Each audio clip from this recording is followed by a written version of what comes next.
Baik, baik. Selamat pagi Bapak, Ibu, dan rekan-rekan sekalian. Selamat datang di WebQS yang diselenggarakan oleh PT Quantindo Wijaya Adira Jasa dengan tema Pemanfaatan Oblik 3D Fotogrametri menuju Pengembangan Digital Twin di Indonesia. Kami sangat senang Bapak, Ibu, dan rekan-rekan sekalian dapat bergabung bersama kami pada kesempatan kali ini. Dalam sesi yang pastinya akan memberikan wawasan dan informasi yang berharga, khususnya dalam bidang fotogrametri dan pengembangan digital twin. Baiklah, sebelum kita mulai acara pada pagi hari ini, izinkan saya untuk memperkenalkan diri terlebih dahulu.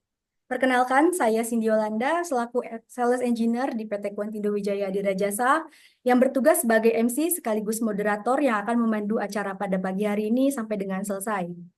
Saya sangat antusias untuk memandu webcast hari ini tentang bagaimana oblik 3D fotogrametri dapat mendukung pengembangan teknologi digital twin di Indonesia. Untuk mengawali acara, mari Di kita berdoa menurut ajaran dan kepercayaan masing-masing. Berdoa dimulai.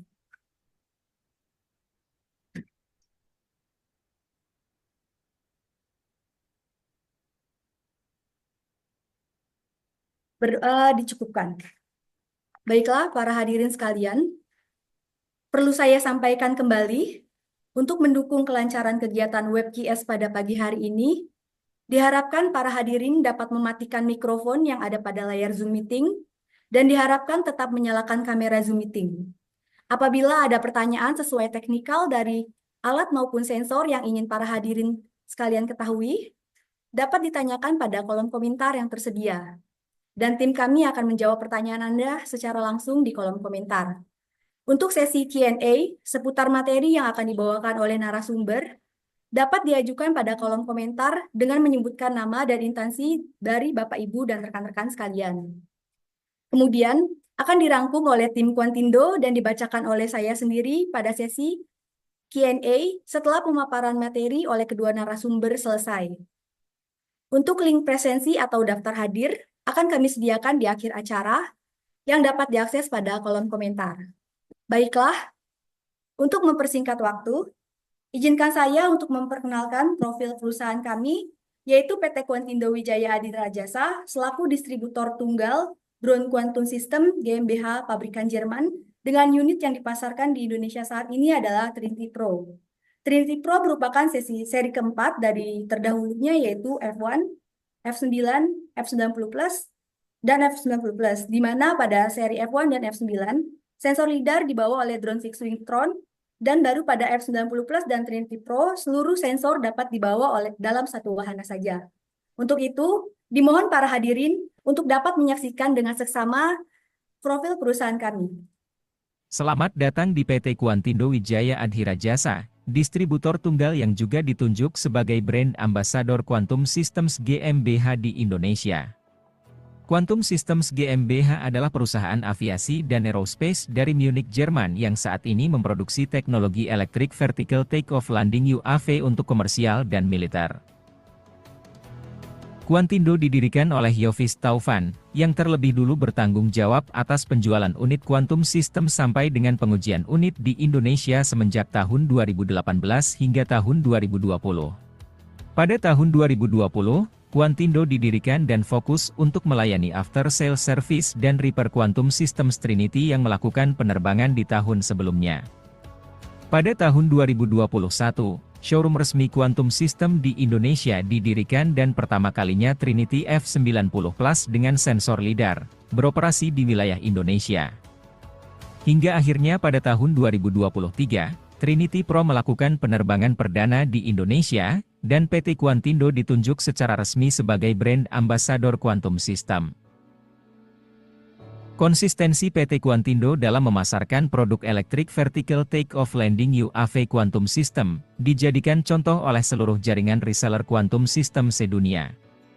Serta menjaga komitmen untuk menjamin agar produk Quantum System digunakan sesuai dengan standar keselamatan penerbangan, terlihat dari lifetime support yang diberikan kepada seluruh end customer yang menerbangkan armada drone Quantum System di Indonesia, sebagai bentuk loyalitas Quantindo terhadap pengguna unit ini.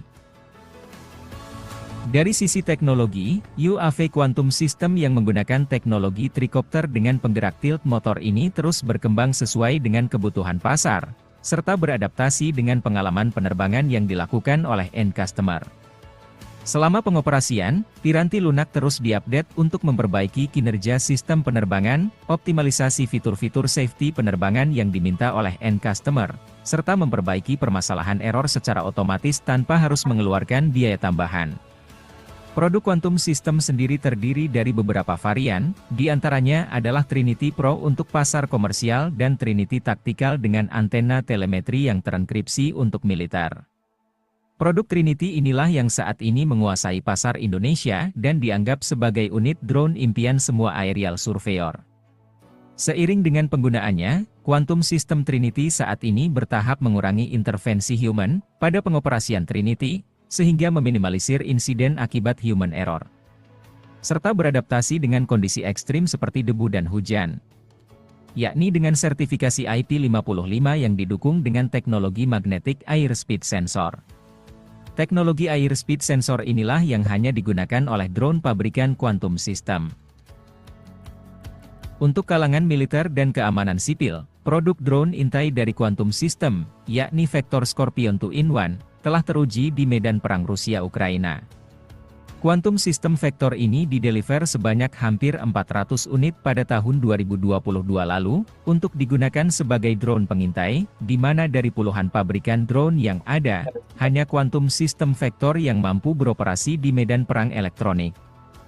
Vector Scorpion memiliki dua fungsi, yakni sebagai fixed wing dan juga drone copter, serta sangat taktis untuk dioperasikan hanya dengan 1-2 orang, tanpa perangkat stasionari di lokasi take-off.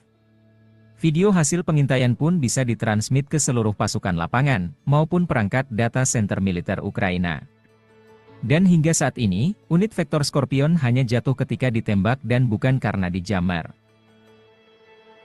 Di Indonesia, Quantum System Trinity berhasil mengurangi tingkat insiden karena sistem error, tepatnya mulai dari tahun 2018 di mana pada tahun ini, insiden crash karena sistem error masih tinggi, dan hampir 80% unit yang dijual, harus digantikan.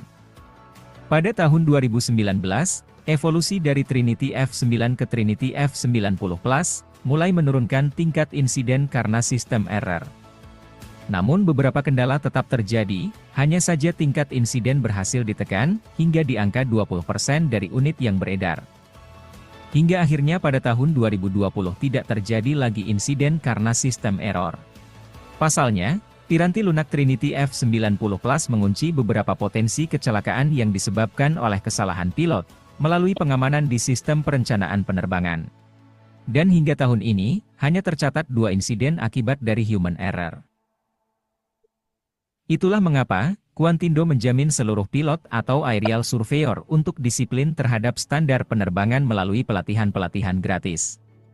Dan membantu perusahaan pemilik Trinity untuk mendisiplinkan pilot mereka agar melakukan penerbangan sesuai standar operasi prosedur, yang mengedepankan situational awareness dan standar keselamatan penerbangan sipil.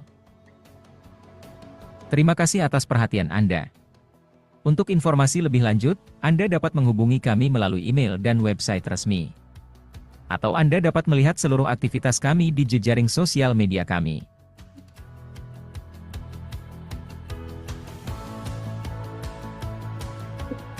Salam hormat. Quantum Systems. Let AI fly.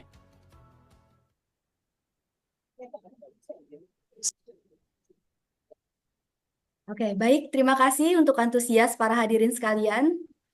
Sebelum kita mulai, izinkan saya memperkenalkan para pembicara yang sudah hadir bersama kita pada pagi hari ini. Yaitu ada Pak Eko Alexander. Halo Pak Eko Alexander, apakah sudah ada di sini? Ya, halo. Oke, lalu kemudian ada Pak Ketut Tommy Soehari. Halo Pak Tommy. Ya, halo Mbak. Halo, sudah Bu? Sudah makan nih Bapak-Bapak sekalian? Oke, semangat ya untuk hari ini. Semoga materi yang dipaparkan berguna untuk kita semua.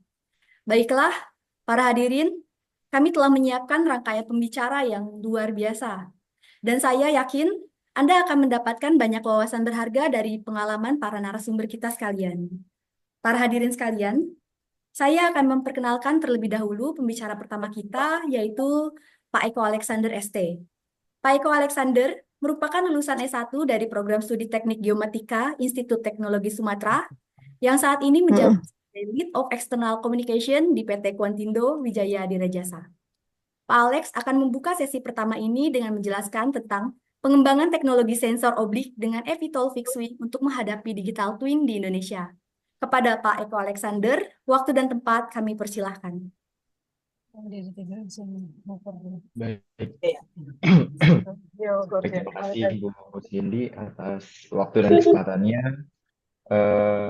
Tadi sudah dikenalkan ya oleh Bu Cindy dan izinkan Jadi saya. mohon maaf untuk para partisipan untuk dimatikan audionya. Ini data ini ya poskonya pasang foto aja dikawal sama keamanan. Halo partisipan, para hadirin sekalian, harap dimatikan dahulu audionya, apakah bisa?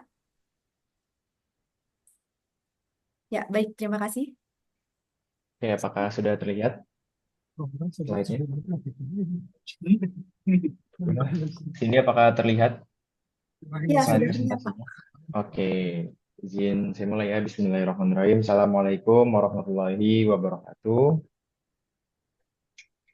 Di sini saya akan menyampaikan beberapa hal, khususnya lebih ke teknologi untuk dari pengembangannya, khususnya untuk mengambil data atau akuisisi data menggunakan sensor dari oblik yang dipasangkan pada eVTOL Fixed Wing Trinity Pro. Ini dia pengenalan dari saya. Saya adalah Eko Alexander. Saat ini sedang menjabat di PT Quantindo sebagai Lead of External Communication. Saya lulusan dari ITERA dan ini beberapa pengalaman. Jika misalkan nanti ada pertanyaan atau diskusi, bisa disampaikan melalui email atau bisa mengikuti di LinkedIn saya. Atau nomor saya ada tertera pada slide yang tertampil. Oke, kenapa harus drone atau UAV untuk pengembangannya? Untuk saat ini teknologi semakin berkembang, semakin maju, dan membawa kemudahan bagi para user-usernya atau para penggunanya. Sehingga dari analisis saya, dengan menggunakan drone atau UAV dapat mempersingkat dan mempermudah pekerjaan. Karena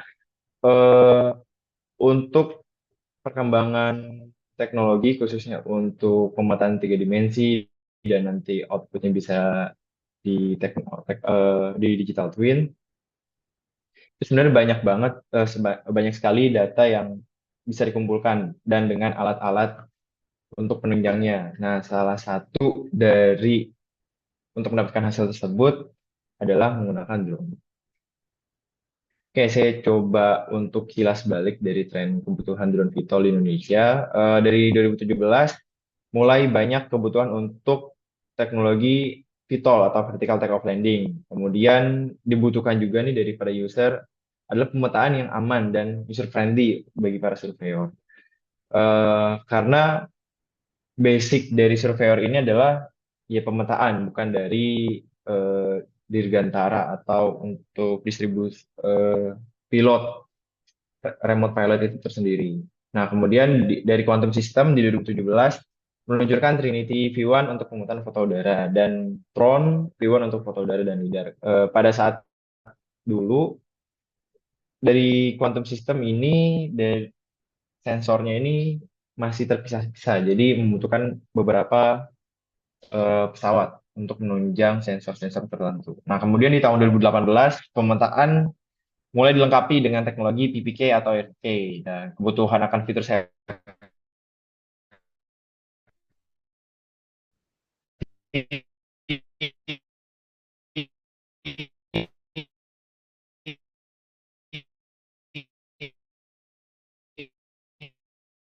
semakin masif dan mulai diterapkan di beberapa drone yang beroperasi harus mengikuti standar penerbangan komersil nasional dan internasional. Nah,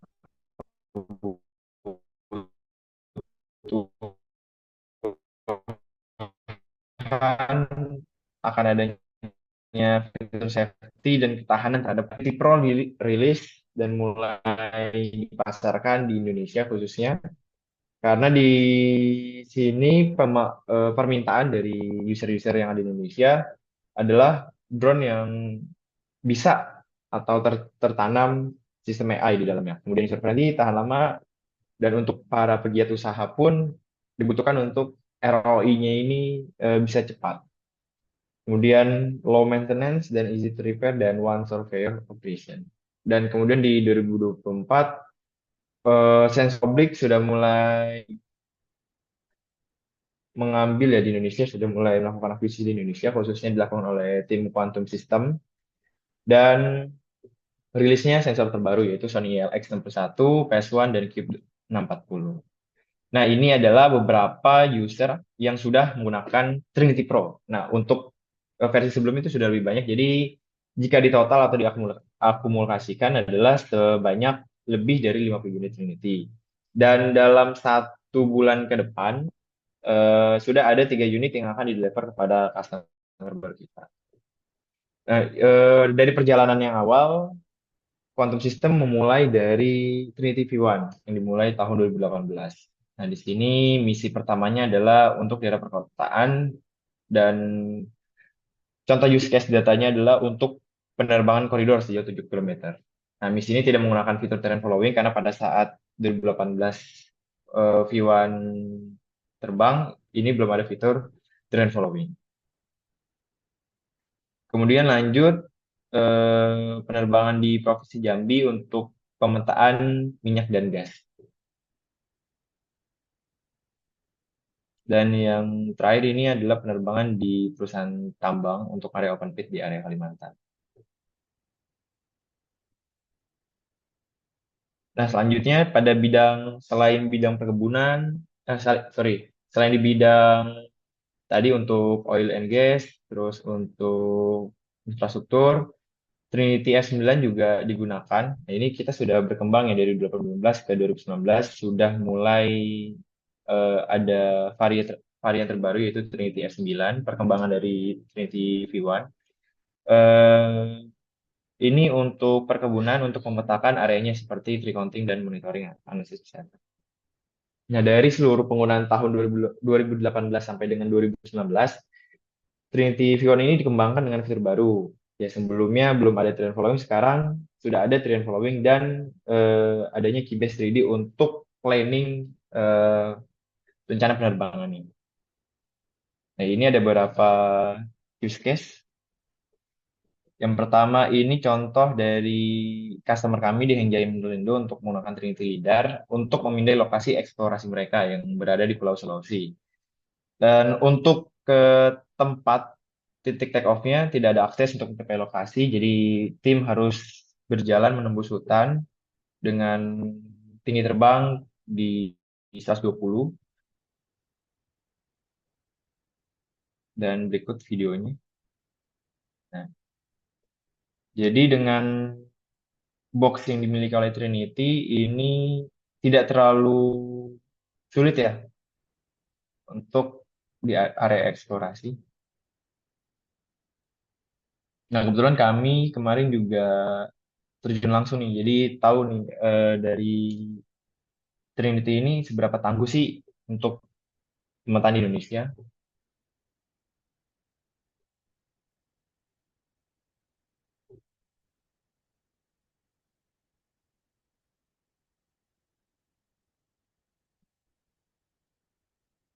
Nah, kemudian di sebelah kanan pada slide ini adalah hasil data penerbangan lidarnya. Jadi kenapa saya tampilkan data lidar? Jadi ada perbandingan karena sebelumnya untuk model 3 dimensi kebanyakan menggunakan lidar.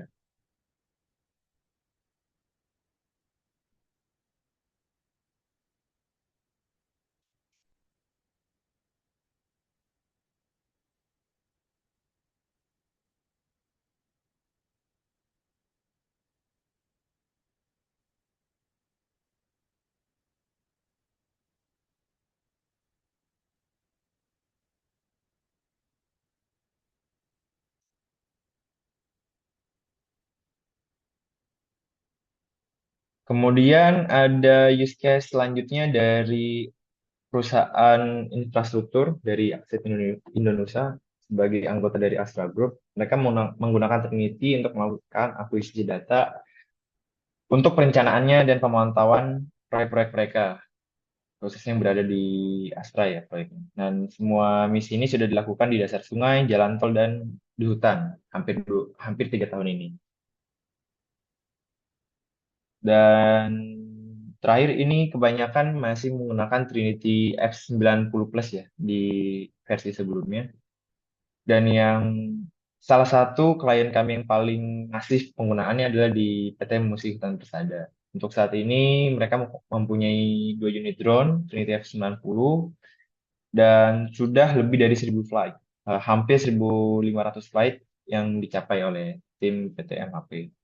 Dan mereka ini banyak karena penggunaannya tinggi, jadi maintenance-nya juga cukup tinggi karena kan dari kemajuan yang ada tetap harus disimbangkan agar drone ini tetap baik untuk digunakan. Nah, lanjut kita ke sensor obliknya dan berikut adalah contoh dari pemetaan atau akuisisi data di daerah perkotaan. Ini di wilayah Jakarta Selatan. Dengan tinggi terbang adalah 250 meter. Eh, untuk pemetaan oblik sendiri sebenarnya itu baik untuk mendapatkan hasil yang maksimal di ketinggian di 150 sampai 200. Tetapi karena pemetaan ini berada di wilayah perkotaan dengan gedung-gedung yang tinggi lebih dari 100, bahkan sampai ada yang hampir 200 meter ketinggiannya, maka kita setting ketinggian lebih dari tinggi gedung yang paling tinggi di daerah tersebut.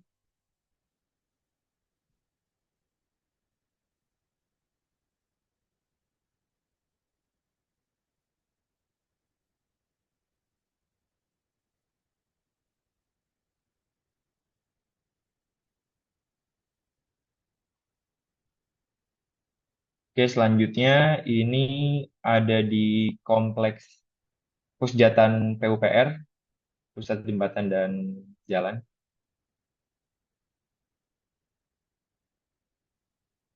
Untuk penerbangan di area Pusjatan PUPR ini kami menyeting atau menerbangkan di ketinggian 200 meter.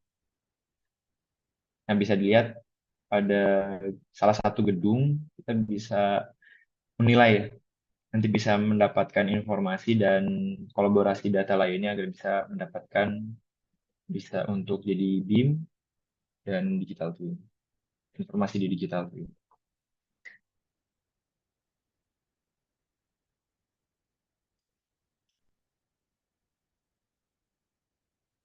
Nah, ini masih di sekitar area yang tadi, tapi kita coba fokuskan pada bangunan masjid. Jadi, ini bisa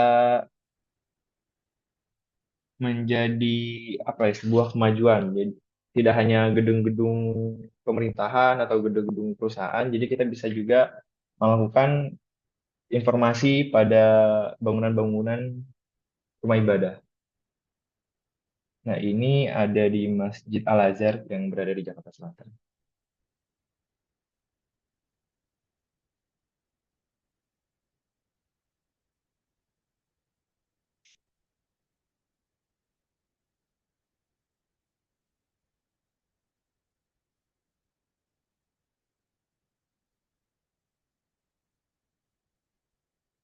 Dan use case terakhir ini berada di area rekreasi ya. Ini kita fokus kepada bangunan atau tempat kolam renang yang berada di wilayah Tambun.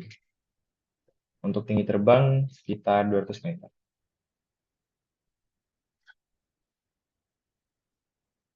Jadi dengan sensor oblik ini kita bisa dapat memetakan beberapa objek ya.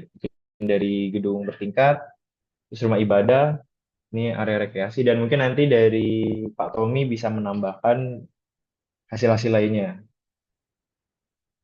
Jadi hanya pengantar di awal aja.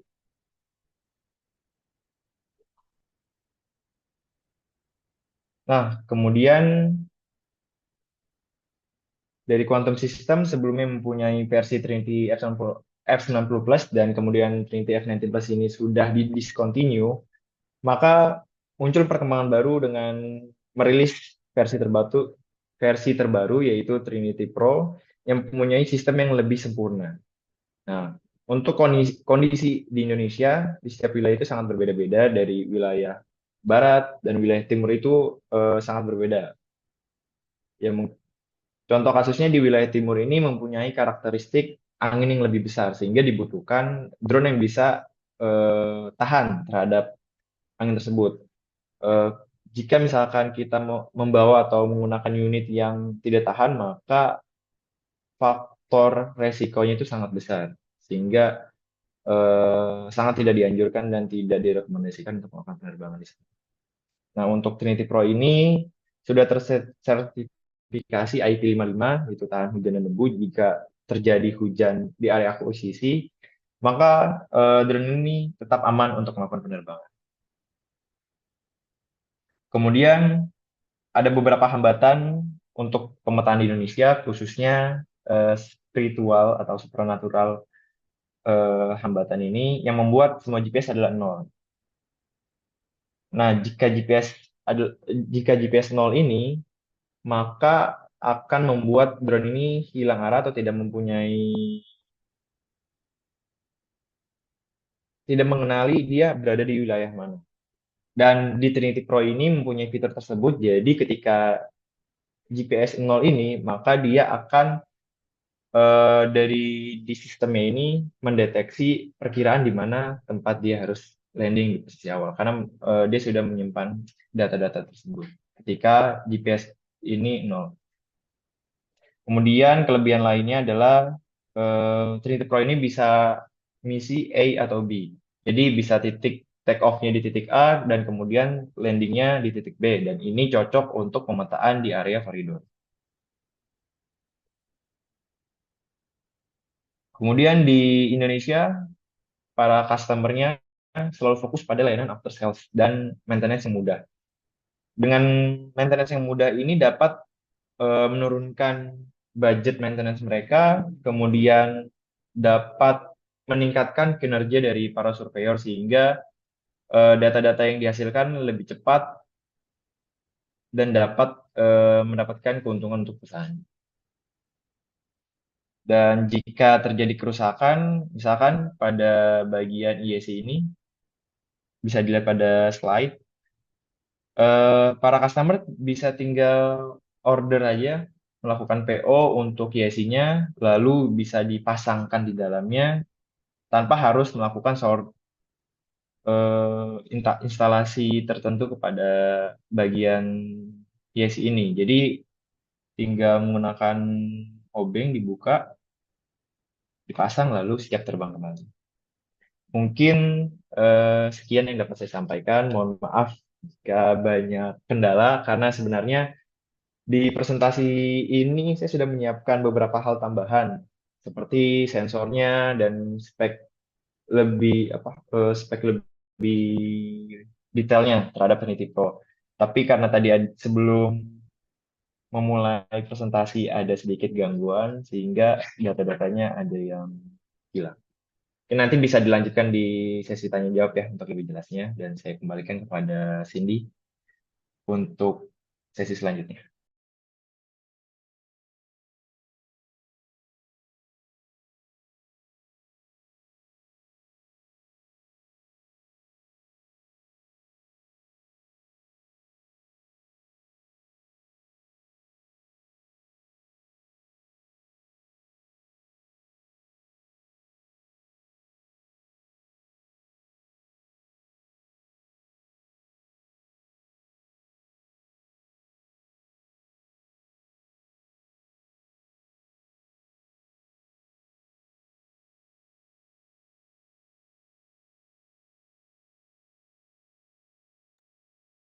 Oke, eh, terima kasih kepada Pak Alek yang telah memberikan paparan yang sangat menarik dan informatif ya teman-teman sekalian.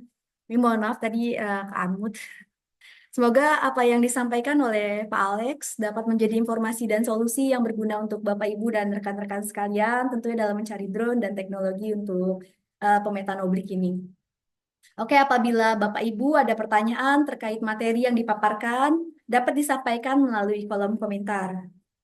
Baiklah, para hadirin sekalian, untuk mempersingkat waktu, selanjutnya kita akan mendengarkan paparan dari pembicara kedua kita, yaitu Bapak Insinyur Ketut Tommy Suhari, STMT IPP Insinyur Survei. Bapak Ketut Tommy Suhari adalah seorang profesional di bidang teknik geodesi dengan spesialisasi dalam Building Information Modeling atau BIM dan teknologi IR, VR, MR. Beliau menyelesaikan pendidikan S1 di Institut Teknologi Nasional Malang dan melanjutkan ke jenjang magister di Institut Teknologi Bandung.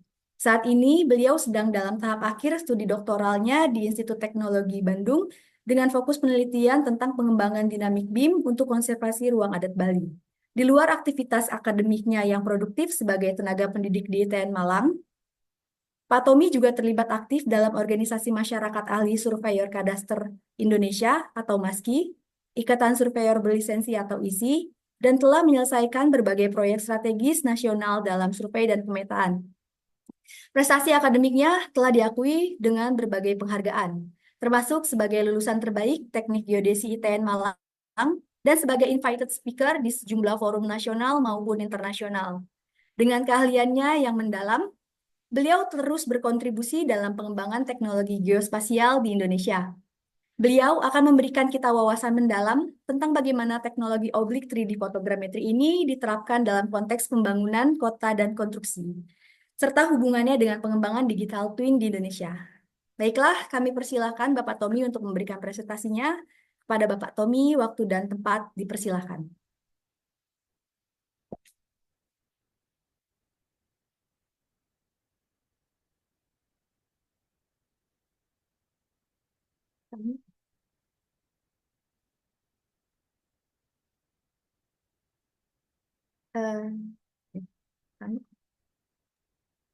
Oke, selamat pagi semua. Terima kasih Mbak Cindy sudah berikan saya kesempatan untuk menceritakan terkait dengan pemanfaatan oblik 3D fotogrametri menuju pengembangan digital twin di Indonesia. Ini sudah terlihat ya slide saya?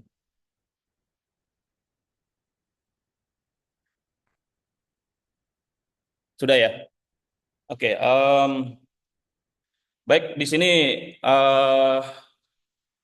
saya ingin memaparkan beberapa pengembangan di digital twin yang memang sekarang ini lagi tren ya.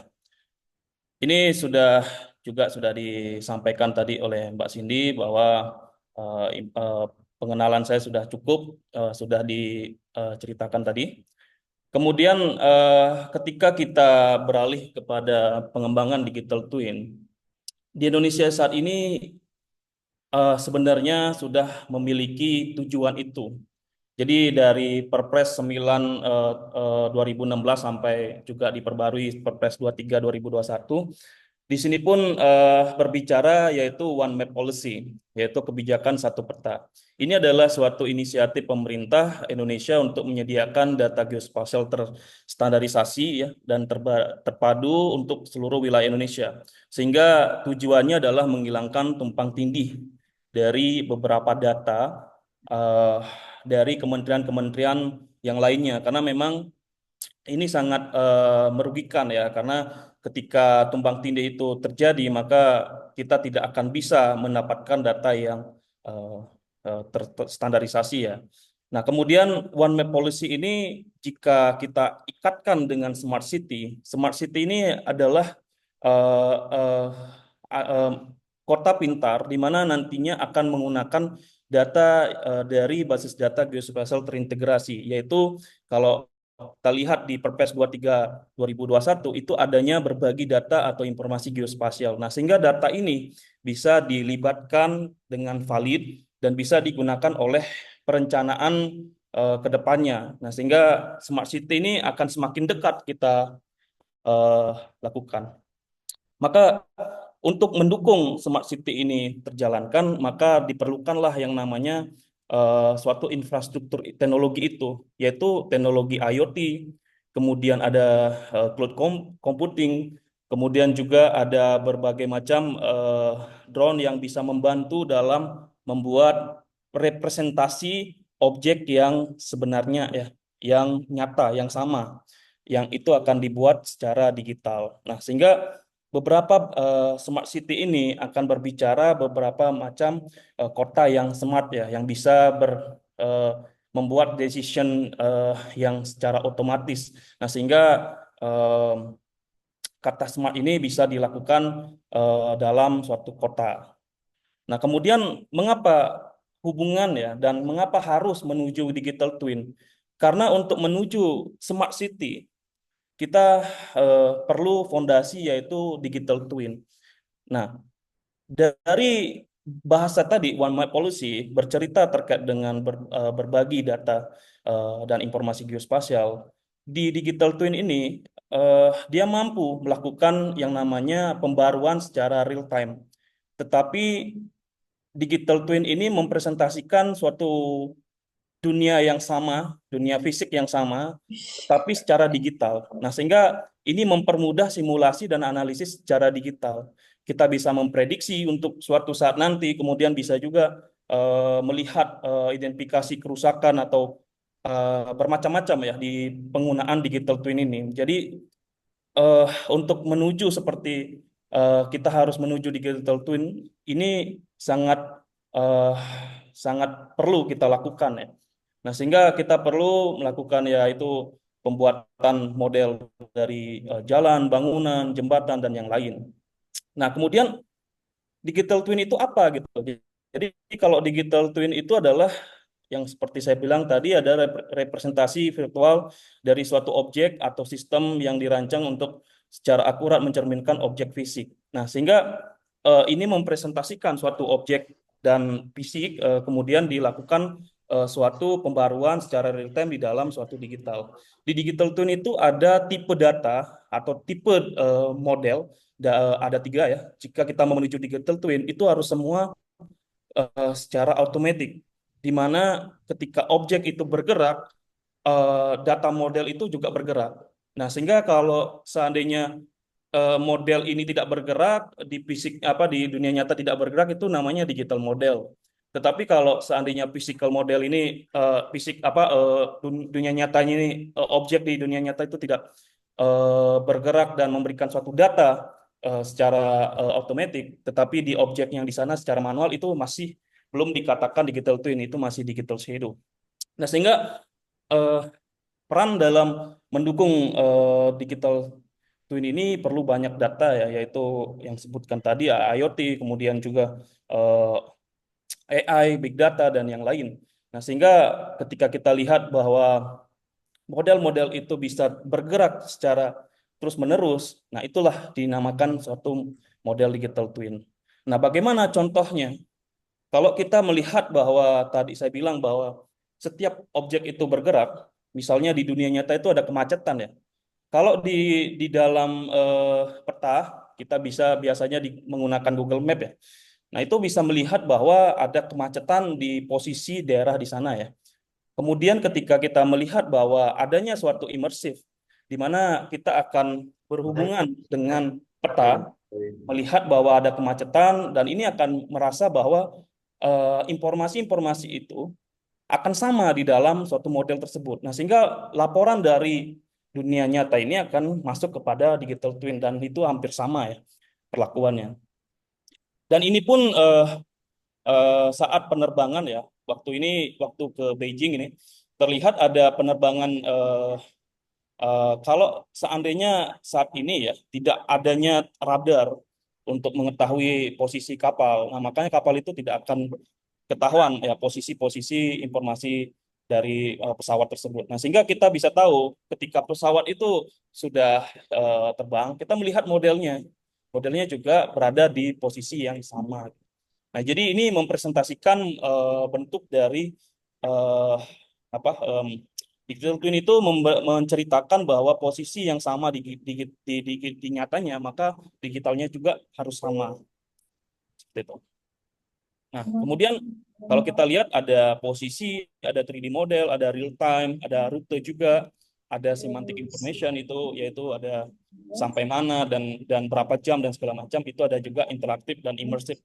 Jadi itu bisa kita melakukan suatu interaktif. Nah, kemudian Jika digital twin itu di dalamnya ada suatu IoT dan ini bekerja sama untuk menciptakan smart city, nah ini akan menjadi yang lebih efisien ya. Nah, sehingga yang saya sebutkan tadi digital twin itu adalah suatu fondasi dari smart city dan didukung oleh beberapa kebijakan-kebijakan dari pemerintah dan juga manajemen dan juga ada juga di dalamnya ada entertain ya, yaitu culture, tourism dan yang lain. Nah, sehingga informasi-informasi ini bisa mempresentasikan bentuk digital city twin ya. Nah, kemudian ketika saya beralih ketika menjadi yang namanya untuk membuat suatu digital twin, di sini pun ada beberapa sumber data ya yang bisa kita ambil secara geospasial. Maka dari itu di sini saya mengenalkan yang namanya oblique photogrammetry, ada oblique 3D photogrammetry. Jadi oblik ini sebenarnya sudah pernah kita lakukan di drone-drone yang biasanya ya.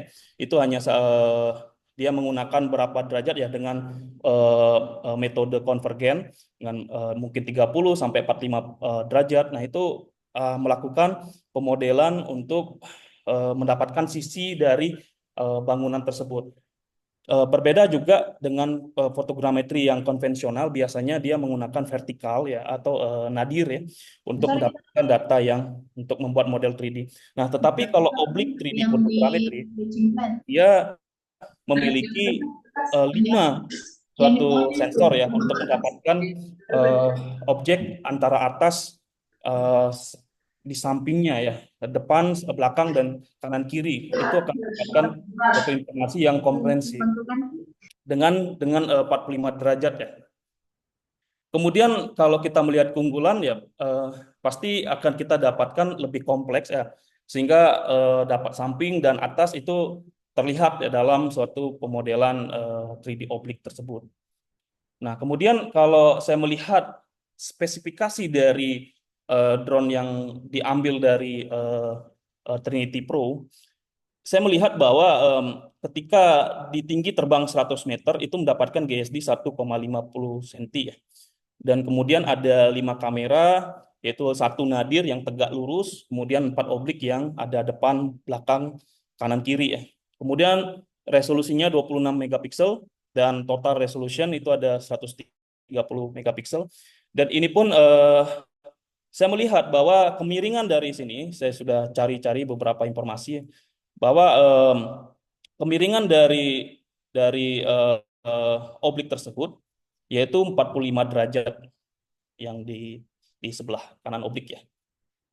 Nah, kemudian ketika saya melihat lebih dalam lagi komponen dalam kamera tersebut, teknologi ini memiliki sinkronisasi yang sangat tepat ya antara waktu dengan shutter exposure. Nah, ini pun memiliki suatu modul diferensial, yaitu kita lihat di sini ketika sinyal itu masuk, sinyal GPS itu masuk, kemudian dia akan diproses oleh microcontroller ya yang ada di Trinity Pro, dan itu diproses menuju ke PPK. Nah, sehingga PPK ini kita akan bahas nanti bahwa proses pembuatan proses koordinat supaya agar lebih bagus lagi ya dalam sistem PPK ya, post processing kinematic. Kemudian ketika dia mendapatkan suatu sinyal tersebut dalam setiap waktu yang sama, dia akan mengambil 5 kamera tersebut secara dengan waktu kurang dari 50 mikrodetik.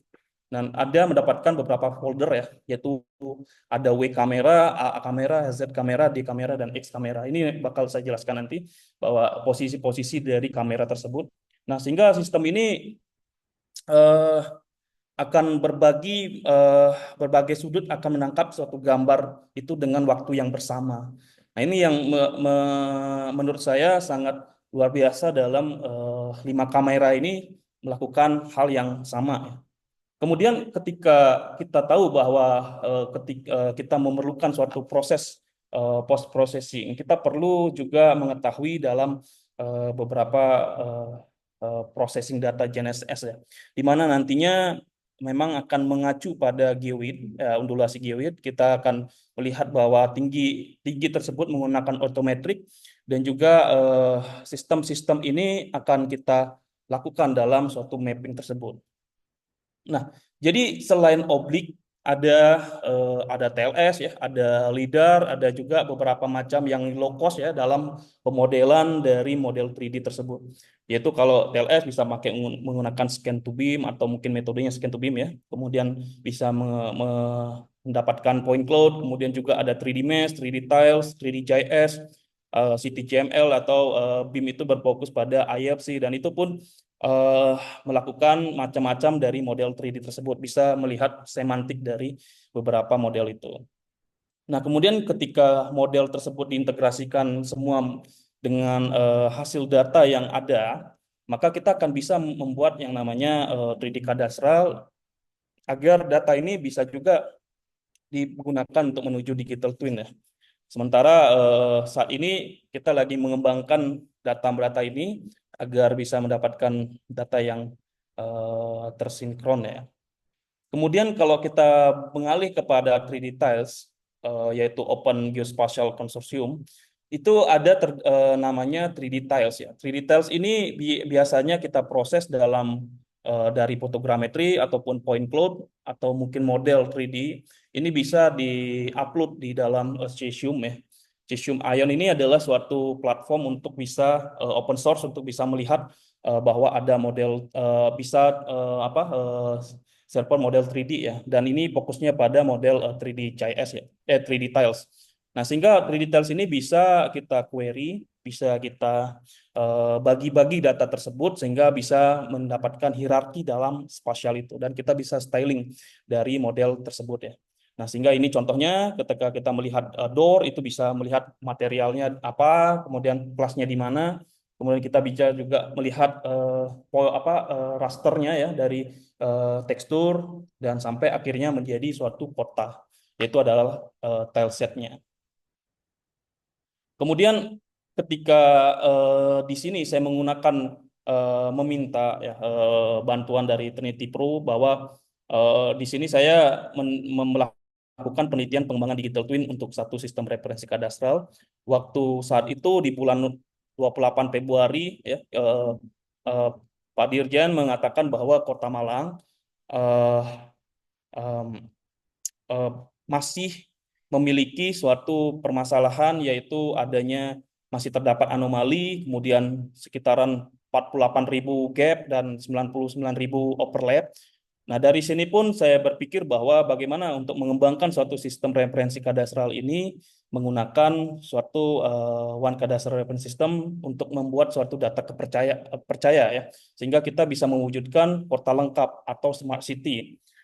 Dan ini pun beberapa proses dalam pemodelan ini masih belum selesai ya, tetapi saya mencoba untuk men-share bahwa integrasi dan interoperability dalam kadastral ini menghubungkan dalam untuk menuju ke digital twin tersebut. Nah, sehingga beberapa metodologi juga untuk dalam memvisualisasi bahwa kita menggunakan Cesium dan juga game engine ya, yaitu Unity ataupun Unreal, itu bisa membuat yang namanya digital twin itu.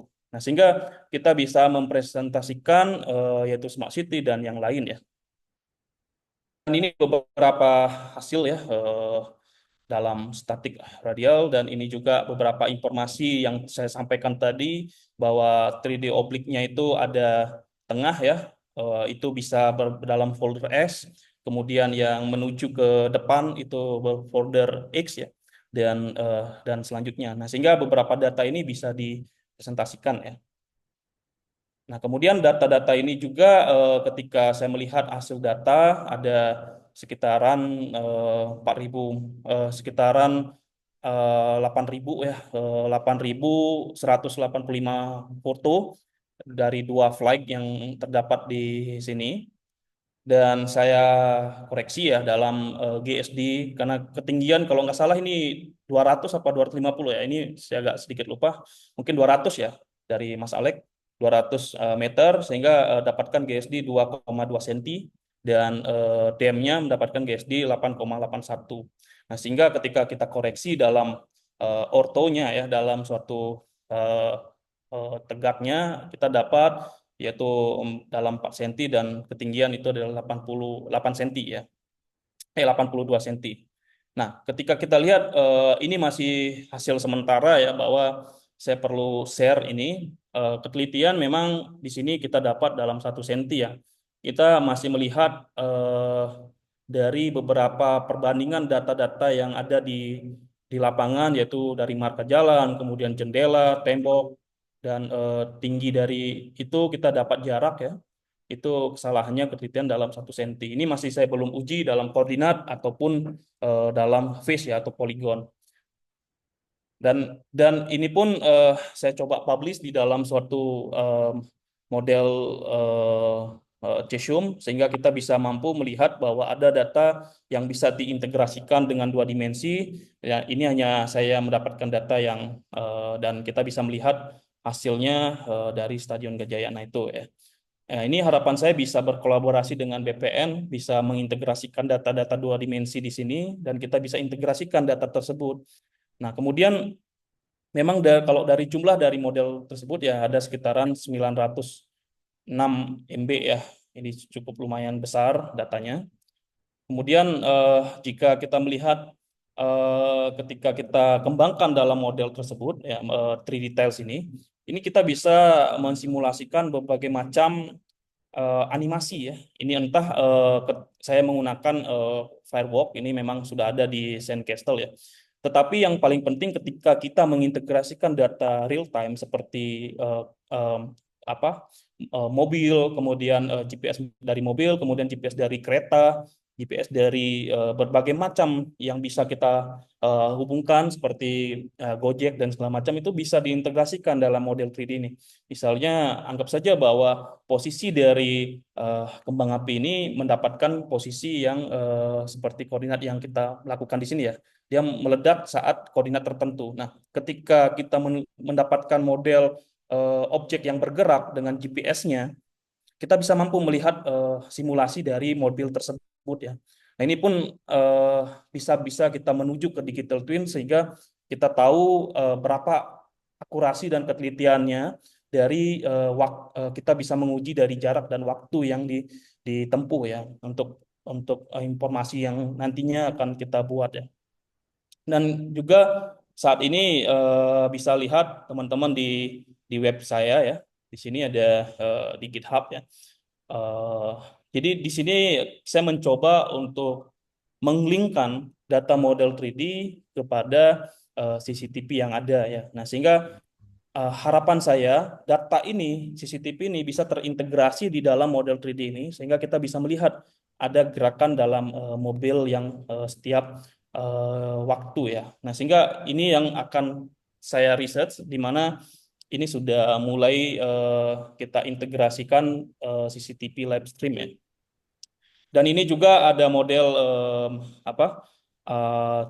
di game engine kita bisa forensik ya, inspection, kita melihat dengan game engine kita bisa jalan-jalan di posisi dengan avatar, dan ketika nantinya juga bisa kita kembangkan ke metaverse di mana avatar ini bisa berkomunikasi dengan teman-teman yang ada di luar ya, sehingga bisa melihat hasil model 3D tersebut.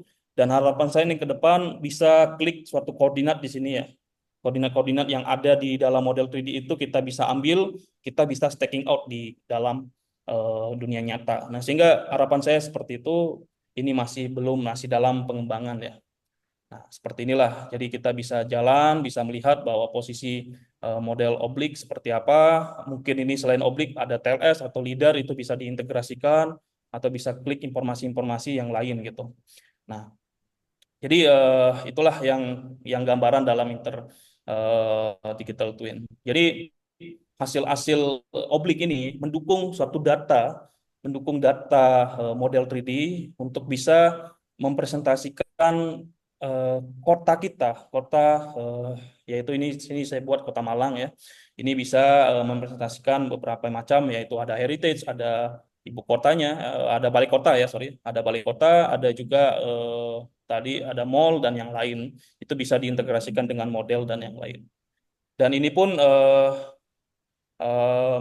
model yang lain ya, di mana ketika kita melihat hasil dari model tersebut, kita bisa klik suatu objek fotogrametri di sini ya. Kemudian kita bisa lihat hasil dari loading LiDAR. Mungkin bisa teman-teman cari di website saya ya, untuk melihat hasil dari fotogrametri tersebut. Nah, jadi kesimpulannya adalah di mana hasil dari fotogrametri, point cloud, ataupun 3D model, atau mungkin dari data LiDAR dan TLS, ini memang ketika kita gabungkan dalam 3D model, kita bisa menggunakan open source ya, Cesium, atau mungkin komersial ya, itu bisa dipilih. Kemudian bisa juga menggunakan, kalau kita menuju ke heritage, kita perlu melihat semantik dari kebijakan-kebijakan dari UNESCO, dan juga ada juga kebijakan dari LADM yang memang nanti mau integrasikan ke kadastral. Kalau memang diperlukan data-data yang lain, ini perlu ada standarisasi yang dilakukan ya. Sehingga juga perlu ada audisi ya, di mana kita perlu tahu bahwa 3 details ini bagaimana cara atau melihat bahwa untuk mengetahui spatial hierarkinya seperti apa, itu dilakukan di dalam 3 details. Kemudian juga bisa divisualisasikan ketika kita mau membuat yang namanya BIM, ini perlu data point cloud ataupun mesh ya. Ini bisa kita integrasikan untuk membuat semantiknya. Nah, sehingga ini saya tidak terlalu banyak ngomongin BIM, karena memang hasil dari 3D oblik ini nantinya akan kita lakukan pembuatan model BIM ya. Dan ini bisa diintegrasikan dengan GIS, bisa kita sebut GeoBIM ya. Nah, sehingga GeoBIM ini kita bisa lakukan dalam visualisasi apapun. Kalau kita integrasikan dengan digital twin, kita perlu yang namanya IoT ya, sensor dalam mengintegrasikan dengan BIM tersebut. Nah, sehingga kita bisa melakukan mixed reality, kita bisa melihat suatu informasi-informasi yang ada di dengan virtual reality, atau mungkin bisa menuju ke digital twin. Nah, sehingga ini bisa berkelanjutan ketika data model digital twin ini diambil suatu semantik atau koordinat atau sistem informasi geospasial diambil dari data tersebut. Nah, sehingga ini diterapkan di dalam dunia nyata, itu bisa berkelanjutan ya, bisa dilakukan dalam pembangunan yang bisa kita lakukan. Nah, jadi menurut saya itu aja yang perlu saya sampaikan ke teman-teman ya. Jika ada pertanyaan, silakan saya kembalikan ke Mbak Cindy. Kalau memang teman-teman ada waktu, bisa mengisi ke menti.com ya. Saya mau tahu bahwa bagaimana pengembangan digital twin ini bisa tersampaikan ke teman-teman. Mungkin saya balik ke Mbak Cindy. Ya, iya, baik. Terima kasih Pak Tommy atas pemaparannya yang sangat menarik dan dapat membuka wawasan kita semua nih tentunya. Bagaimana nih para hadirin, udah siap untuk sesi tanya jawab? Mungkin untuk sesi tanya jawab bisa langsung diisi di chat ya. Sudah ada satu pertanyaan nih mungkin yang bisa dapat kami tampilkan. Untuk pertanyaan-pertanyaan yang lain mungkin dapat menyusul sambil diisi. Baiklah, Bapak, Ibu, dan para hadirin sekalian, saat ini kita akan memasuki sesi tanya jawab, di mana Bapak dan Ibu sekalian dapat mengajukan pertanyaan kepada para pembicara. Untuk itu, silakan dikirimkan pertanyaan Anda melalui fitur chat, dan saya akan membacakannya kepada pembicara kita. Kami akan meluangkan waktu untuk menjawab sebanyak mungkin pertanyaan para hadirin sekalian. Sebelum itu, izinkan saya untuk menjelaskan sedikit tentang Trinity Pro yang baru dirilis pada pertengahan tahun lalu, yaitu 2023.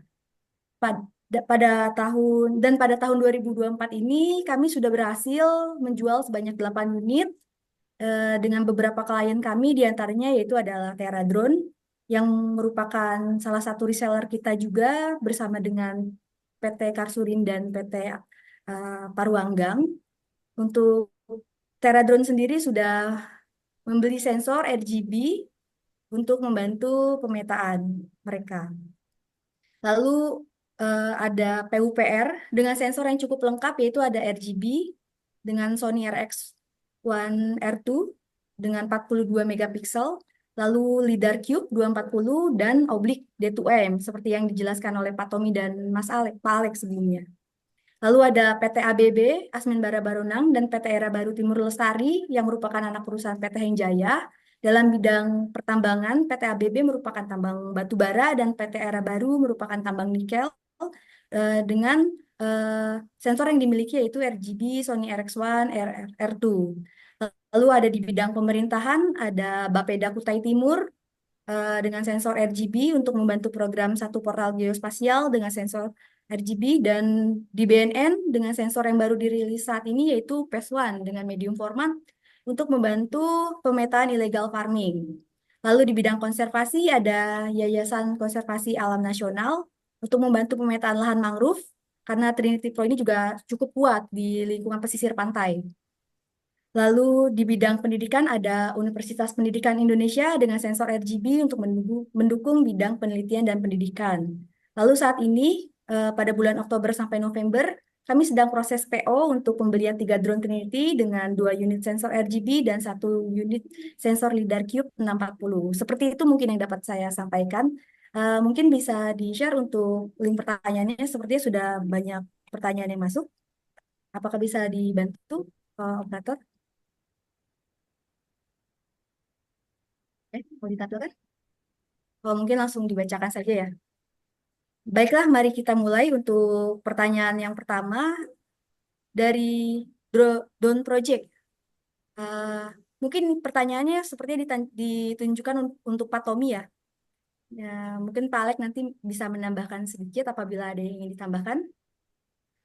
Untuk pertanyaannya, yaitu bagaimana tantangan teknis dalam mengintegrasikan hasil objek 3D fotogrametri dengan model BIM. Lalu untuk mencapai standar digital twin di Indonesia, terutama dalam hal presisi data dan interoperabilitas software seperti apa? Mungkin seperti itu, Pak, untuk pertanyaan pertama. Apakah ingin digabungkan dahulu atau satu-satu saja, Pak? Bagaimana, Pak Tommy? Boleh, kalau dari Pak Alek ada rencana mau jawab atau gimana? Oh, mungkin digabungkan dulu saja ya. Oh, boleh. Boleh digabungkan dulu saja agar nanti enak menjawabnya. Oke. Baik, Eh, pertanyaan kedua mungkin ya, Pak ya. Mungkin ini ditunjukkan kepada Pak Tommy dan Pak Alek juga, nanti bisa saling menambahkan. Ini dari Bapak Sandi Rahmat Harsa, dari alumni UIN, Suska Riau. Ada 2 pertanyaan mungkin yang disampaikan oleh Pak Harsa, di antaranya ada 3 pertanyaan. Yang pertama yaitu bagaimana tantangan integrasi teknologi oblik 3D fotogrametri dengan infrastruktur teknologi yang sudah ada, lalu seperti apa sistem informasi geografis SIG atau BIM Building Information Modeling, apa saja langkah-langkah untuk perlu dilakukan untuk memastikan keselarasan dengan pengembangan digital twin. Wah, banyak sekali pertanyaannya ya, Pak. Lalu untuk pertanyaan kedua, mengingat besarnya biaya yang terkait dengan penerapan oblik 3D fotogrametri dan pengembangan digital twin, bagaimana pemerintah dan sektor swasta dapat memastikan bahwa investasi ini akan memberikan pengambilan yang signifikan? Apakah ada contoh model bisnis yang berhasil diadopsi di negara lain yang dapat diadaptasi untuk Indonesia? Eh, Mungkin untuk adaptasi sudah pernah ada yang dilakukan di Malaysia ya Pak. Pada slide video pertama sudah kami tampilkan. Mungkin nanti akan dijelaskan kembali oleh Pak Tommy dan Pak Alek. Lalu untuk pertanyaan ketiganya adalah mengingat sebagian besar teknologi objek 3D fotogrametri saat ini dikembangkan oleh perusahaan asing. Bagaimana Indonesia dapat mengurangi ketergantungan ini dan mendorong pengembangan teknologi lokal? Apakah ada inisiatif R&D domestik yang sedang dikembangkan? Bagaimana cara membangun ekosistem kolaboratif antara sektor pemerintah, akademisi, dan industri untuk mendukung pengembangan digital twin di Indonesia menggunakan 3D oblik fotogrametri? Dan hambatannya di sektor yang perlu diatasi. Mungkin seperti itu dulu Pak yang ditanyakan. Untuk Pak Tommy dan Pak Alek, dipersilakan untuk menjawab tentunya Pak. Apakah untuk pertanyaannya bisa dipahami Pak?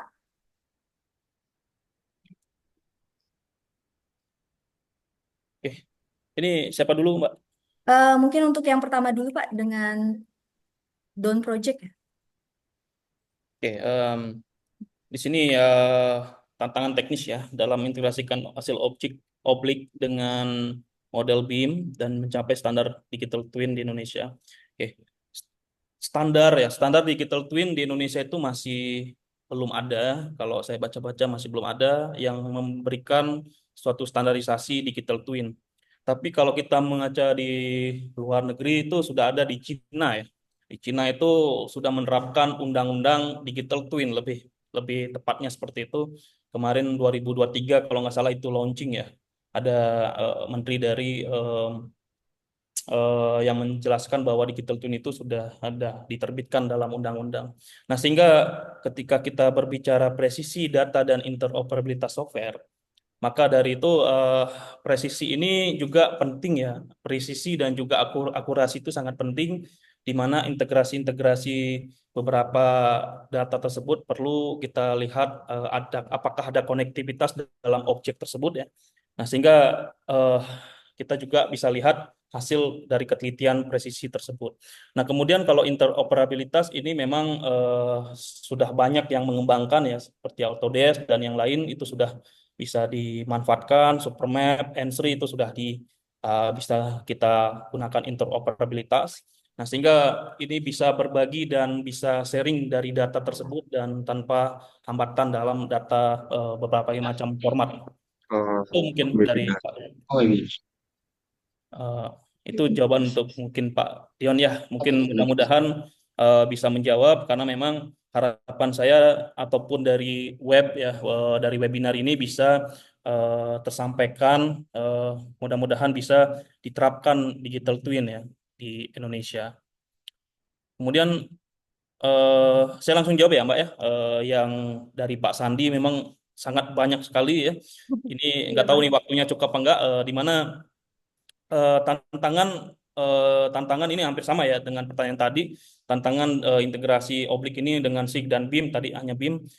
Memang kita harus tahu juga bahwa untuk membuat model 3D ini, kalau kita mau publish ya, publish ini kan pasti perlu yang namanya LOD ya. Ini masih belum saya jelaskan bahwa LOD itu ada yang level of detail atau level of development kalau di BIM ya. Nah, sehingga kita bisa lihat dulu berbagai macam LOD-nya. Kemudian ketika kita mau integrasikan dengan oblik, oblik ini eh, ketika kita tantangan dari integrasi tersebut ya pasti pertama harganya mahal ya. Memang biaya itu tidak murah dalam mengintegrasikan tersebut, itu tidak low cost. Kemudian ada yang kedua adalah kita mendapatkan data yang detail, tetapi untuk membuat yang namanya BIM dan menggabungkan dengan SIG itu perlu yang namanya informasi tambahan ya, seperti data-data yang informasi seperti data dari pemerintah, dari beberapa data yang kita survei dan yang lain ya, primer dan sekunder ya. Kemudian yang ketiga adalah tantangannya adalah perizinan ya. Nah, sehingga izin ini agak susah sekali untuk kita melakukan pengembangan digital twin itu. Nah, sehingga perlu dipastikan bahwa ketiga hal itu bisa terjalankan, karena ketika kita melihat kerumitan SIG dengan BIM ini mungkin sudah secara geospasial bisa diatasi ya. Tetapi tiga hal itu yang agak susah dalam mengimplementasikan itu. Itu tantangannya, Pak. Kemudian KPI yang terkait dengan oblik, prestasi menggunakan contoh. Nah, oke. Jadi kalau contoh-contoh dalam adopsi di negara yang lain, itu yang saya bilang tadi ya, Beijing sudah jalankan.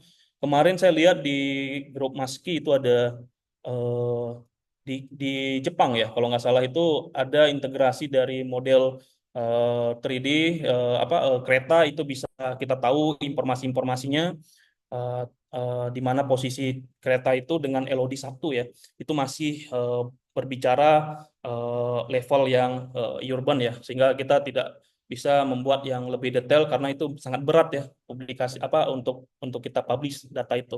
Nah, sehingga itu contoh-contoh yang ada di sana ya, di luar ya, di Eropa juga kalau nggak salah di Berlin itu sudah diterapkan digital twin ya, mungkin bisa di searching. Kalau di Australia juga sudah ada ya, di Melbourne, itu di mana maksud dari digital twin ini, ketika kalau saya bilang di Beijing itu ada ketika kita melihat peta, peta itu ada traffic jam-nya ya, traffic jam, kemudian ada informasi ketika berhenti di 5 menit itu ada berwarna merah ya, berarti kita harus stop gitu. Jadi ada suatu komunikasi kita dengan model tersebut. Kalau di Australia juga ada seperti itu. Nah, sehingga mungkin bisa lebih jelasnya mungkin bisa kita lihat di beberapa referensi yang ada ya di Google, itu ada banyak terkait dengan adopsi dari negara lain. Kemudian kalau yang ketiga, bagaimana Indonesia dapat mengurangi ketergantungan? Oke, untuk mengurangi ketergantungan dan mendorong pengembangan teknologi ini, kita benar-benar mulai belajar dari em, menggunakan data software yang open source ya. Jadi jangan sampai kita kalau memang tidak mau ketergantungan, kita belajar dari open source gitu. Jadi data-data software-software yang open source itu kita maksimalkan gitu. Kemudian cara membangun bagaimana cara membangun ekosistem kolaborasi antar sektor ya. Nah, ini agak susah ya, di mana ini perlu visi misi yang sama gitu. Jadi dari sektor pemerintah, akademis dan industri ini benar-benar harus mendukung ya. Ini memang biayanya tidak tidak murah ya. Ini benar-benar harapan saya bisa kita bersama-sama untuk mengembangkan BIM di Indonesia. Nah, kalau dengan Oblique 3D juga bisa, menggunakan sumber data yang lain juga bisa. Nah, sehingga kita bisa, karena mungkin sumber lain juga lebih mahal lagi gitu. Jadi hitungannya kita sama-sama coba mengembangkan tiga sektor ini ya. Kalau memang rencana dalam kolaborasi lintas sektor ya yang perlu di eh, kerjakan. Itu Mbak, mungkin Mbak jawaban saya untuk 4 soal. Baik, Ya. mungkin sudah lengkap ya yang dijawab oleh Pak Tommy. Apakah Pak Alek ingin menambahkan, Pak?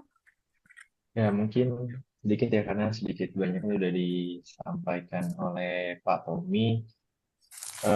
Seperti mungkin tantangan dari integrasi hasil objek sama dengan fotogrametri ya. Di sini pasti kan ada beberapa tantangan ya, karena ini termasuk teknologi baru dan di Indonesia juga belum semua sektor memperlakukan ini, walaupun sudah ada kesadaran untuk melakukan itu. Jadi biasanya yang saya temui dari tantangan utama itu ada di kualitas data. Jadi antara akurasi dan resolusi ini mungkin memiliki variabilitas dalam akurasi dan resolusi. Jadi penting untuk dipastikan dulu nih bahwa data yang dihasilkan ini cukup detail untuk diintegrasikan ke dalam model BIM. Kemudian biasanya ini saya juga menemukan ada koordinasi sistem referensi yang berbeda. Ini juga harus perlu diperhatikan. Dan di perangkat lunak, karena di beberapa perangkat lunak nih, mungkin tadi udah disebutkan sama Pak Tommy, misalkan Autodesk, itu ada beberapa format yang belum sesuai. Jadi kita harus mengkonvert di aplikasi lain, di software lain dulu, baru bisa kita masukkan ke software lain atau kayak Autodesk. Dan untuk integrasi data sih beberapa pemerintahan atau perusahaan itu juga sudah mulai mengembangkan ya. Tapi memang eh, belum oke gitu. Mungkin kalau mau lihat hasil yang sudah berjalan itu ada di PUPR, di Kementerian PUPR, di pupr.tim.go.id itu bisa dilihat.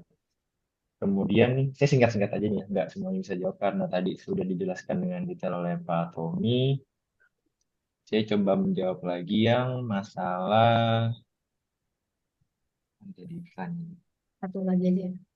Yang investasi yang memberikan pengambilan signifikan. Jadi tadi Pak Tommy juga udah ngasih contoh ya, contoh yang bisa menjadi model bisnis yang diadopsi adalah contohnya itu di penggunaan smart city di Singapura. Nah, di Singapura ini pemerintahannya dari digital twin ini dapat menjadi salah satu analisis awal untuk pengembangan dari integrasi data-data berbagai sumber. Misalkan mereka itu bisa mengelola infrastruktur secara real time karena sudah mempunyai sistem digital jenis ini. Kemudian ada lagi di kalau nggak salah di pemetaan lahan di Belanda. Nah, di Belanda ini penggunaan fotogrametri untuk pemetaan lahan dan manajemen daya sumber daya air cukup efektif di sana. Nah, kemudian sektor swasta di Belanda bekerjasama dengan pemerintahan untuk menghasilkan data yang mendukung pengambilan keputusan. Nah, Indonesia bisa ngambil nih atau mengadopsi dari pendekatan ini antara sektor swasta dan pemerintahan. Mungkin itu sih yang bisa ditambahin. Oke. Mungkin ini ada satu pertanyaan yang menarik ya Pak. Dari Bapak Ahmad Sofian Samri.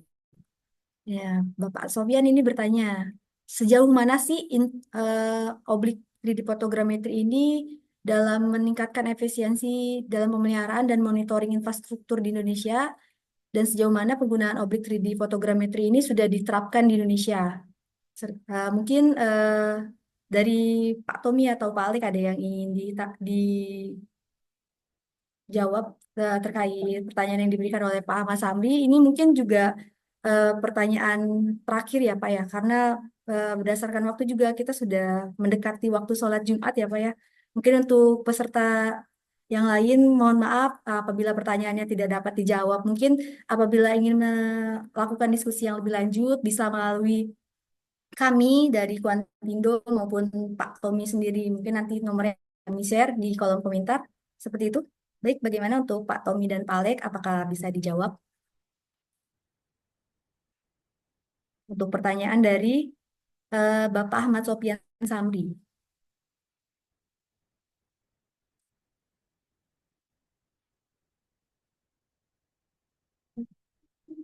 Dia Siapa dulu nih? Alex apa saya? mungkin, oh ya, oke, saya tambahin satu lagi ya. Mungkin ini tadi ada pertanyaan lagi Pak, mohon maaf. Untuk Trinity Pro juga nih, mungkin Pak Alek bisa menjelaskan sedikit. Apakah Trinity juga terintegrasi dengan software pengolahan sendiri untuk data foto oblik atau menggunakan software lainnya? Mungkin tadi kan sudah dari Pak Tommy dulu ya. Mungkin dari Pak Alex dulu, apakah bisa Pak Alex? Oke, dari pertanyaan Pak Novel ya.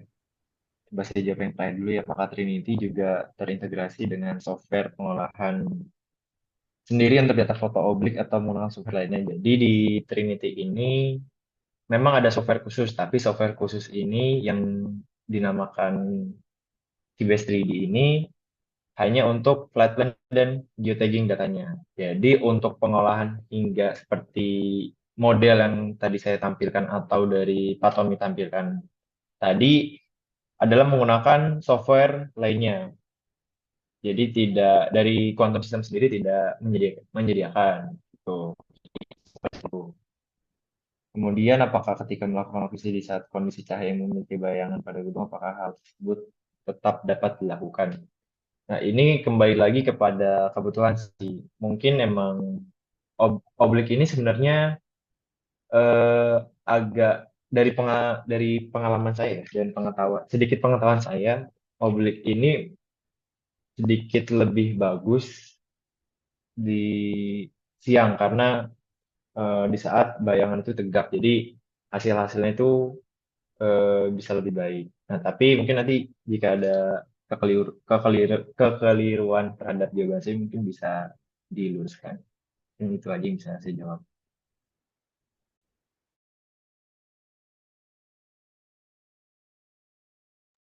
Apakah sudah Pak Alex?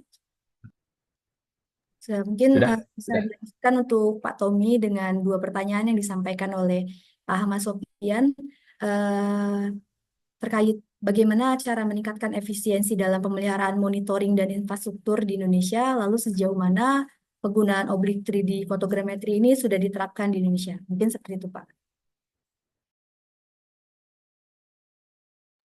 Oke.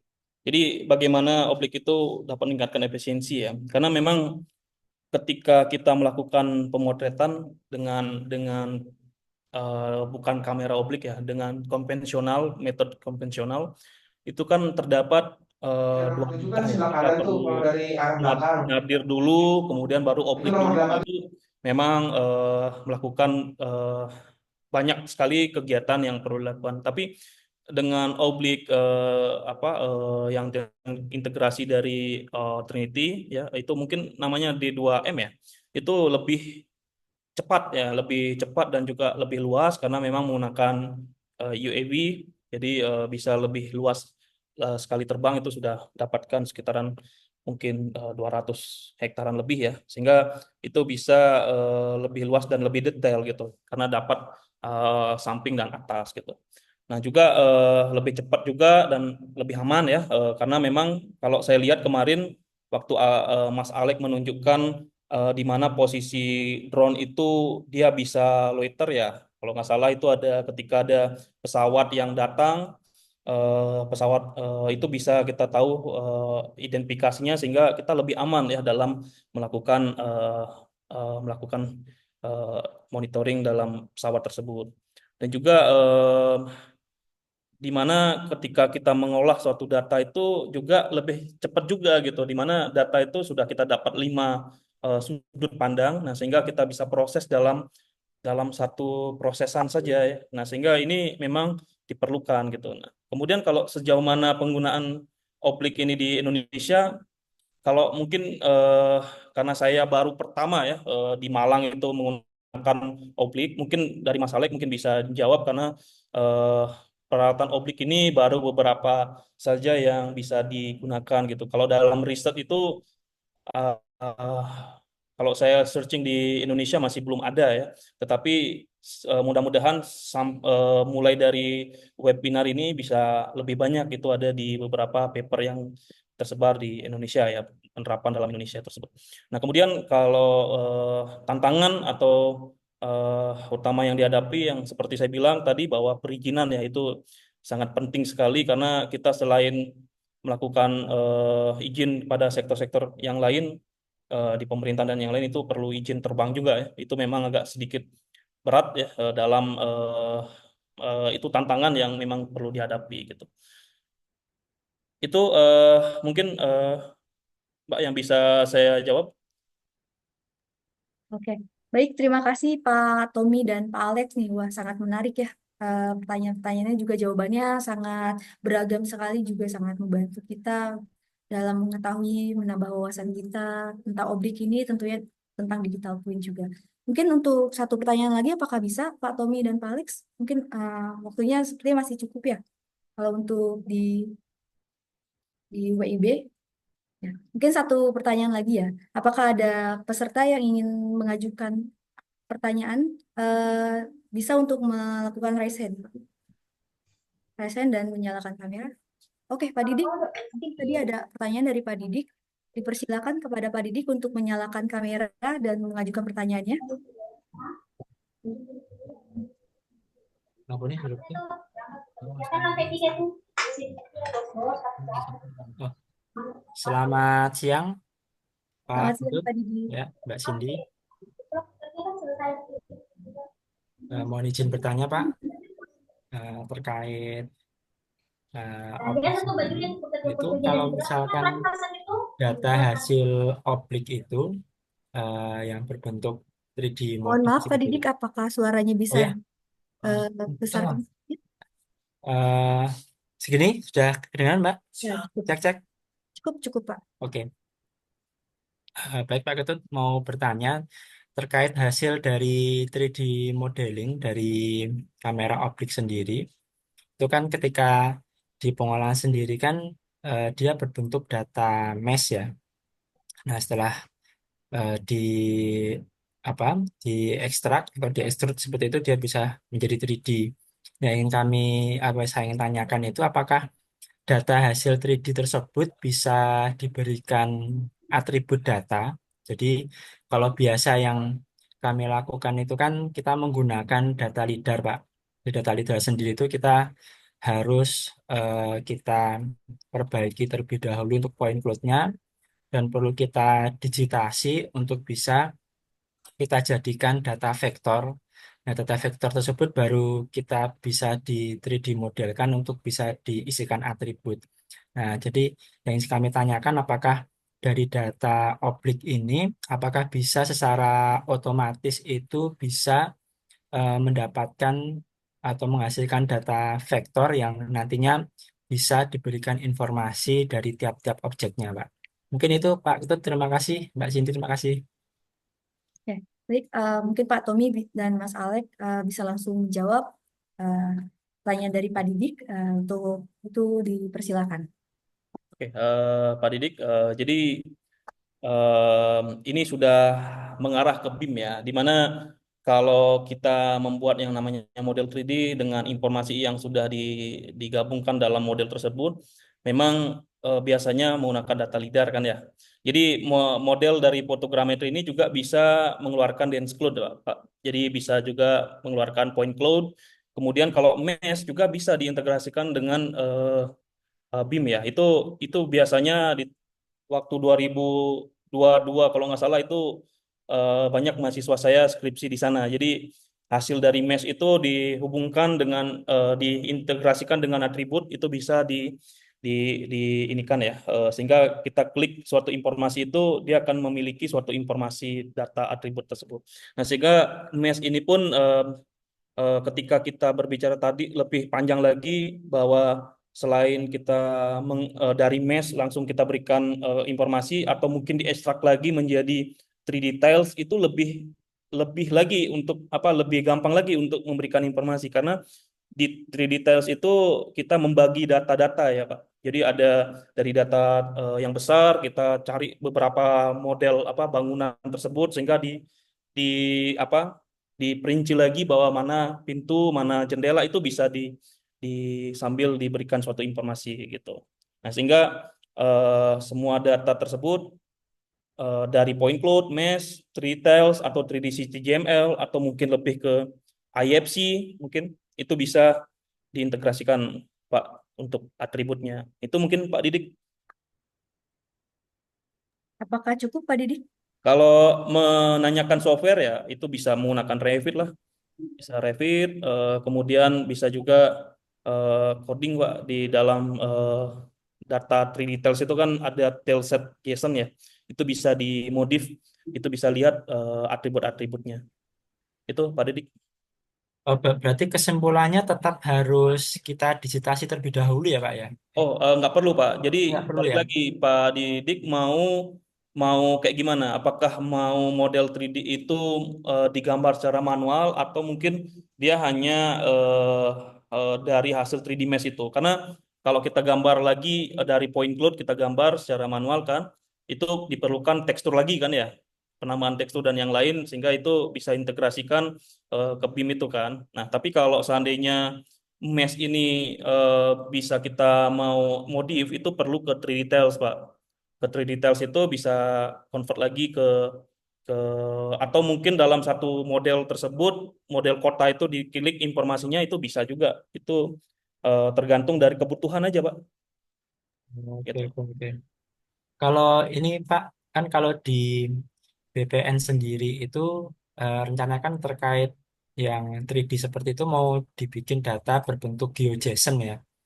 Nah, apakah data dari Oblik ini bisa dikonvert ke GeoJSON seperti itu, Pak? Oh, bisa Pak. Itu bisa namanya CityJSON. Mungkin bisa di searching Pak. Jadi kalau GeoJSON itu sebenarnya gini Pak, GeoJSON itu kan lebih kepada data geospasial 2D biasanya ya.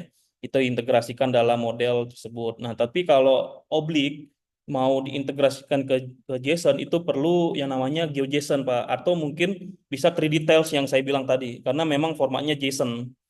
Nah, itu bisa diintegrasikan ke dalam Cesium itu. Mungkin bisa dieksplor itu, Pak. Saya sebenarnya butuh kolaborasi sebenarnya, Pak.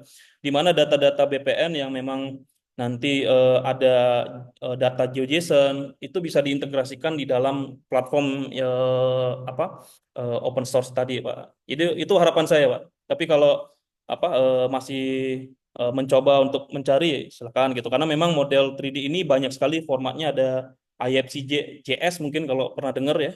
IFC JS, kemudian juga tadi yang saya bilang CityGML dan CityJSON, Pak. Itu bisa diintegrasikan, Pak. Oke, baik Pak. Terima kasih, Pak.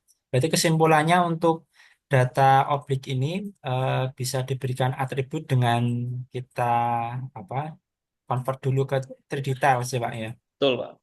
Bisa, Oke, Pak. siap, Pak. Ini mungkin nanti saya bisa informasikan ke kantor. Semoga kita bisa kerjasama, Pak, untuk terkait Siap, Pak. kegiatan tadi. Ya. Ya. Oke, terima kasih banyak, Pak Ketut, Mbak Cindy. Ya, Baik, untuk Pak Alek apakah ada tambahan, Pak?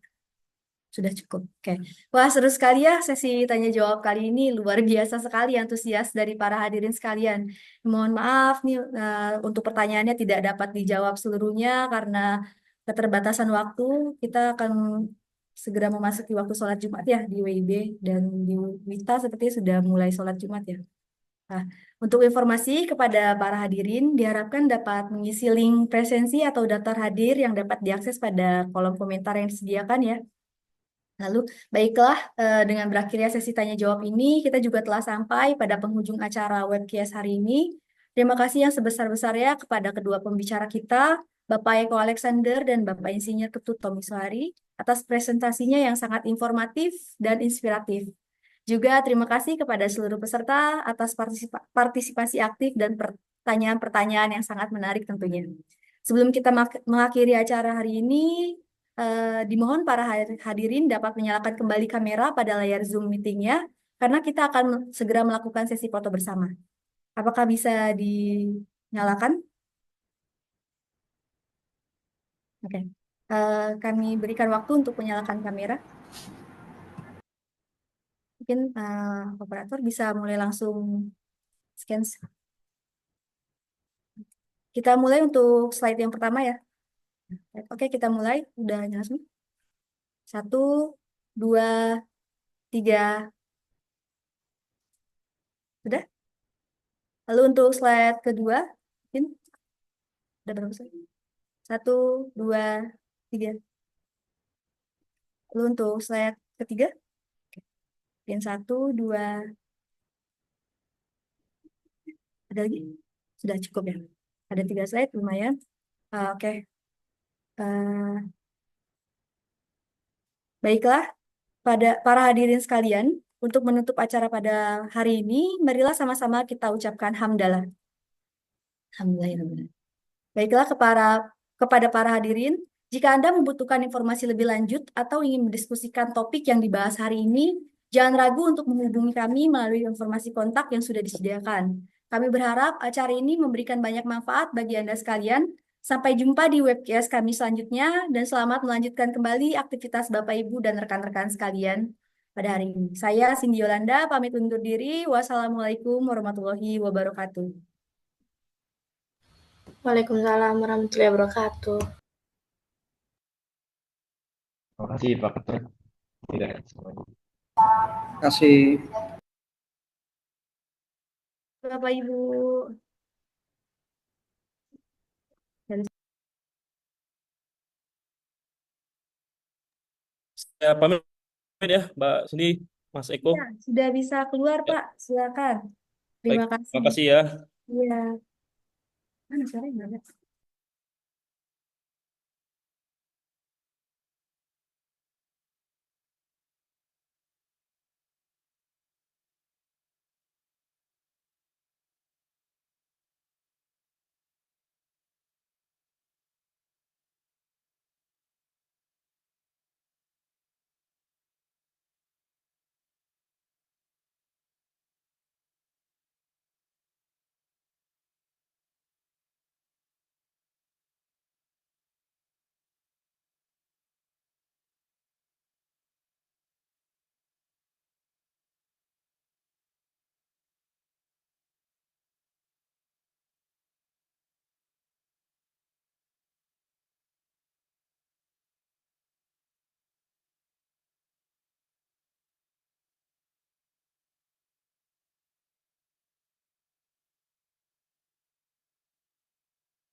Gaining aerial data has become ever more valuable for decision makers in all industries. Drone applications are constantly evolving, and so are user expectations. The Trinity Pro was developed to meet the growing needs of commercial businesses as they expand their reliance on remote and large-scale data. It is a reliable and flexible platform designed to keep up with the cutting edge of our customers' industries by integrating high levels of automation, seamless multi-sensor capabilities, and survey-grade results, all while pushing the latest safety features and not compromising in ease of use and operational costs. The new Trinity Pro features the latest quantum autopilot with onboard Linux Mission Computer as the centerpiece of innovation. It provides increased computing power and internal storage, enhanced connectivity, and it opens the door to future AI capabilities. This forward-thinking platform will change the way you interact with data by reducing steps and time in the field, as well as simplifying processing efforts in the office. The Trinity Pro takes away the need to plan around weather and environmental conditions. With an IP54 rating for dust and rain, a wind tolerance of up to 14 meters per second, a maximum takeoff altitude of 4,800 meters, and an increased transition height of 60 meters, you can fly almost anytime, anywhere. The performance parameters and safety features of the Trinity Pro open new business opportunities. It comes with the broadest selection of sensors in the industry to suit a diverse range of application needs. The ability to take off and land in different locations, combined with the flight time of 90 minutes, finally enables true long corridor mapping needed for pipeline inspections, power line monitoring, or road and rail inspections. The Trinity Pro is built on a reliable and proven platform with more than 140,000 flights. Our tried and tested system can provide operators with confidence that they can complete their projects quickly, safely, and efficiently. Combining the Trinity Pro with our Q-based 3D mission control software forms a completely integrated system. Potential risks are detected during mission planning, before takeoff, and the autopilot provides the latest safety features. These include automatic self-diagnostics, terrain awareness, wind simulation, and AI-powered features such as safe return to home. Accelerate your decision-making process with this future-proof platform for growth. Trinity Pro, designed to evolve.